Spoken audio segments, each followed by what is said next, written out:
Pernah nggak sih kamu ngerasa udah kerja mati-matian, udah ngasih segalanya buat kerjaan, tapi kok rasanya gini-gini aja? Nah, ayo kita coba bedah bareng-bareng fenomena ini. Kalimat ini jujur nyesek ya dengarnya, tapi sering banget kejadian. Mungkin kamu pernah ngalamin sendiri atau lihat langsung di kantor kamu. Padahal kan, dari kecil kita selalu dibilangin, ayo kerja keras biar sukses. Tapi kalau kenyataannya kayak tadi, apa nasihat itu masih berlaku 100%? Oke, kita masuk ke bagian pertama. Coba deh, bayangin skenario ini. Kayaknya banyak dari kita yang bakal relate banget. Kamu nih, orang yang selalu datang paling pagi ke kantor. Yang lain masih di jalan kena macet, kamu udah di depan laptop, siap kerja. Dan kamu juga yang pulang paling malam. Pas yang lain udah nyantai di rumah, lampu meja kamu masih nyala terang.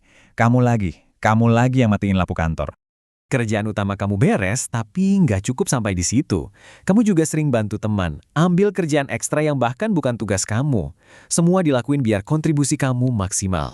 Dan inilah momen yang paling bikin nyesek. Pas ada pengumuman promosi yang kamu tunggu-tunggu, nama kamu zong, nggak disebut sama sekali.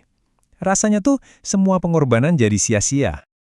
Nah, disinilah rasa frustrasi itu mulai numpuk. Rasanya nggak adil banget kan? Logika kita seakan-akan dijungkir balikan. Yang bikin makin kesel, ternyata yang dapat posisi itu, ya dia. Orang yang mungkin kerjanya biasa aja, tapi emang pinter deketin atasan. Jadi, coba kita bandingin deh. Di satu sisi, ada kamu yang paling capek, kerja paling keras, tapi karir rasanya stuck di situ-situ aja. Di sisi lain, ada mereka yang mungkin nggak secapek kamu, tapi karena lebih kelihatan, karirnya malah melesat cepat banget. Akhirnya, pertanyaan ini muncul di kepala. Kalau semua usaha ini nggak ada hasilnya, sebenarnya apa yang salah? Apa ada yang kurang dari usaha kita?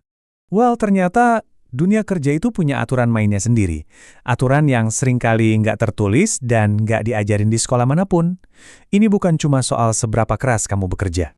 Aturan pertama namanya visibilitas. Gini deh, percuma kamu kerja keras di pojokan kalau nggak ada yang lihat. Caranya gampang kok.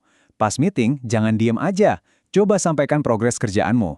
Selesai proyek, kirim email singkat ke atasan. Ingat, ini bukan buat pamer, tapi buat ngasih laporan hasil kerjamu. Yang kedua, relasi. Ini bukan berarti jadi penjilat ya, beda. Ini soal membangun hubungan yang baik dan tulus. Mulai dari hal kecil aja, misalnya ikut makan siang bareng tim, jangan menyendiri terus. Obrolin hal-hal ringan di luar kerjaan. Hubungan baik itu bisa jadi pintu kesempatan loh. Dan yang terakhir, persepsi. Ini krusial banget. Kamu mau dikenal sebagai orang yang sibuk tapi hasilnya nggak jelas, atau orang yang bisa diandalkan buat kasih solusi? Nah, caranya, setiap ada masalah, jangan cuma lapor. Coba deh tawarkan juga 1 atau 2 ide solusinya. Ini bakal langsung mengubah cara pandang orang ke kamu. Kutipan ini benar-benar merangkum semuanya. Di dunia yang serba cepat, kadang-kadang kelihatan sibuk dan produktif itu bisa jadi sama pentingnya dengan benar-benar sibuk dan produktif. Terus gimana dong? Apa artinya kita harus berhenti kerja keras dan mulai main politik kantor? Oh, tentu enggak. Coba kita ubah cara kita memandang kerja keras. Penting banget buat dicatat ya, semua ini bukan berarti kerja keras itu nggak guna sama sekali. Justru sebaliknya, kerja keras itu adalah fondasi. Itu syarat utamanya. Anggap aja kerja keras itu udah jadi standar minimum. Itu kewajiban. Semua orang diharapkan untuk kerja keras biar bisa bertahan. Nah, ini dia intinya. Kerja keras itu cuma ngasih kamu tiket buat masuk ke arena persaingan. Biar kamu dianggap layak untuk dipertimbangkan. Tapi punya tiketnya doang nggak ngejamin kamu bakal menang kan? Buat menang, buat dapat promosi itu kamu butuh lebih. Butuh strategi, visibilitas, relasi, dan persepsi yang baik tadi. Dengan semua pemahaman ini, yuk kita ganti pertanyaan yang selama ini ada di kepala kita. Pertanyaan yang lama udah nggak cukup lagi. Jadi pertanyaannya sekarang bergeser. Bukan lagi, apa aku udah kerja cukup keras? Tapi, gimana caranya supaya kerja kerasku ini dilihat orang yang tepat? Gimana caranya aku bangun hubungan baik? Dan gimana caranya aku dikenal sebagai problem solver, bukan cuma orang yang sibuk? Sekarang aku pengen dengar pendapat dari kamu.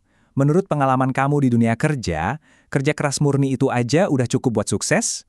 Atau kita emang harus pinter-pinter juga buat mainin cara lain biar bisa maju? Coba deh, bagikan pendapatmu di kolom komentar di bawah ya.